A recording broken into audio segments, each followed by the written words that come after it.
umeme sio hivi hivi. Unashawishiwa wewe kufanya hivyo vitu, kwa sababu huwezi kukaa tu labda umempiga mtu chenga unatembea ukapewa umeme. Lazima ucheze rafu mbaya au ufanye makasiriko kutoa lafudhi mbaya kwa muamuzi, utapewa umeme. Kwa hiyo ina maana Simba umeme sio wanaitaka. Watu wanaopewa umeme wanashawishiwa ili watoe umeme, wapewe umeme. Kwa hiyo ina maana kuhusiana na unacheza, ndio maana wale jamaa zako wanasema hatuchezi. Kama hawachezi kawaulizeni Bunju walienda kuwatafuta kina nani wacheze. Kwa hiyo unakuja kuona kwamba hawa ni watoto wadogo, wazee wa mabango ni watoto wadogo. Walienda Bunju kuwatafuta Simba kucheza, na nyie mliwauliza wao wametukimbia tumewafata huku.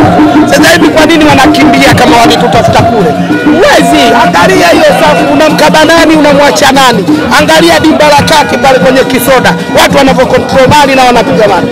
Kusema hatuchezi haki yao, lakini unakaa unaangalia kwingine wanacheza. Kwa hiyo waache waendelee tu hivyo hivyo, hatuchezi, sio burudani, na tunakuja kuwapa kombe ya Palafu. Bana, kitu kikubwa ambacho kinazungumzwa ni rotation ya Fadlu Davis ambayo anaifanya kwa upande wa Simba. Hii inatupa taswira gani kuelekea kimataifa, na hususan wachezaji ambao anafanya rotation ni wachezaji ambao wanaenda na kufanya kile ambacho anakituma wao waende kukifanya. Hapa tunapata taswira gani dhidi ya Sibekani? Kwanza tuje kwa kocha Fadlu Davis. Kocha anatengeneza kikosi chake. Kwa hiyo hataki kumwambia huyu tumuache, huyu muache, wakati hajampa nafasi. Anampa kila mmoja nafasi, na tunachoshukuru kila anayepewa nafasi anafanya kufanya bara. Mwanzo mtu ukimuuliza yote Budo tumuache, anakwambia wa kwanza. Sasa hivi kila mtu anasema huyu Budo hafai, huyu Budo akiwa na mpira nje ya 18 au katikati ya uwanja anakushawishi twende golini. Utake usitake twende golini au mcheze rafu. Budo huyu mpya wa ubaya ubora wakati Simba anaenda kuchukua kombe. Kwa hiyo ina maana kila mchezaji sasa hivi anamshawishi. Lakini bado kuna mengine tutayaona makubwa. Maigizo mapya yatakuja baada ya msimu kuisha, lakini hii tunaenda kuonyesha kwamba usajili uliofanywa na Mohamed Dewji mwekezaji wetu na kilio tuliokuwa tunalia Mo rudi, haya ndo matunda yake. Tuandishi nyie wenyewe muone, mnakuja kuona kwa sababu nyie watu bora, mnakuja kuona vitu vinakamilika. Lakini pia tulikuwa tunatengeneza Simba ya umoja. Simba ya umoja tulikuwa na watu wana nguvu lakini walikuwa nje ya Simba. Lakini sasa hivi umeona Mo toka aliporudi katengeneza ile Simba ya umoja. Unamuona leo ndugu yetu Clatous Magoli, jitu la soka limo. Unamuona Mkwabi naye yumo, lakini unaona na wengine wote wamo. Lazima timu itafanya vizuri. Vijana unaona tuliosajili wadogo wanaenda kutupa vitu vikubwa. Jinchazi au sasa hivi ni mchezaji ambaye anaongoza kwa magoli katika ligi hii ya NBC.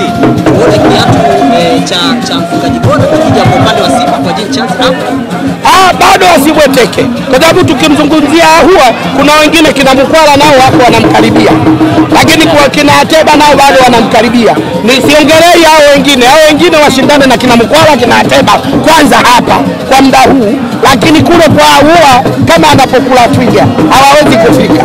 Kwa hiyo ina maana kajiwekea 80% ya yeye kuchukua kiatu. Umeona? Kwa hiyo ina maana hapa bado kuna kazi ya ziada. Unajua tumebakisha mechi 4. Kwa hiyo kwenye mechi 4 hii kuna baadhi ya mechi lazima huwa atatia tena kamba. Unaweza ukashangaa akatimiza magoli 22, 25 kama watu hawajakaa vizuri. Kwa hiyo simsemi kwamba achukue kiatu, lakini bado afanye kazi ya ziada kufunga magoli, kwa sababu nyuma yake wapo kina Ateba, kina Mkwala nao wanafanya makubwa. Bwana, kwa mashabiki tunaona mnamchagua nani kati ya Ateba na Mkwala? Tunaona Ateba anakosa nafasi akipata, lakini Mkwala huwa anajitahidi kuonesha nafasi pale anapoipata. Kwa mashabiki mnahisi kati ya Ateba na Mkwala nani anatakiwa awe ni the best one katika kuanza? Wote ni wachezaji wa Simba na wote wanafanya vizuri. Ukija nyuma ukimwangalia Ateba alifunga goli hapa ambayo toka ligi imeanza haijafungwa. Katani kulia kauzungusha mpira ukaenda kuingia kwenye kwapa. Hilo la kwanza. Lakini ukimwangalia Mkwala aliyofanya leo wewe umeaona.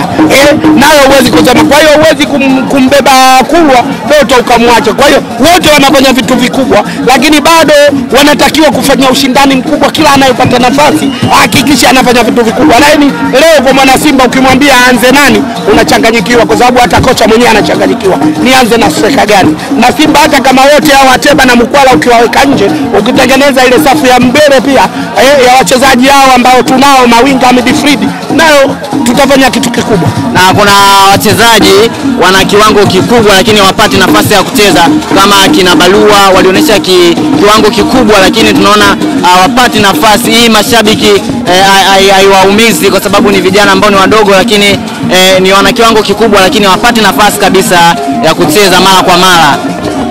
Balua ndani ya mechi ya viporo mechi 2 amecheza. Kwa hiyo ina maana huwezi kusema hapati nafasi, amepata nafasi, amecheza, lakini bado ataendelea kupata. Kama nilivyosema, kocha amnyimi mchezaji nafasi. Tunaelekea kwenye dirisha linafungwa, kwa hiyo kufanya usajili. Kwa hiyo kila mtu anamchezesha ili mradi amuone, na wote wana kiwango kizuri. Kama unavyosema wewe, wachezaji wakubwa wanafanya vizuri, basi na huyo ataenda kufanya vizuri, atapangwa tu, wala asiwe na wasiwasi. Na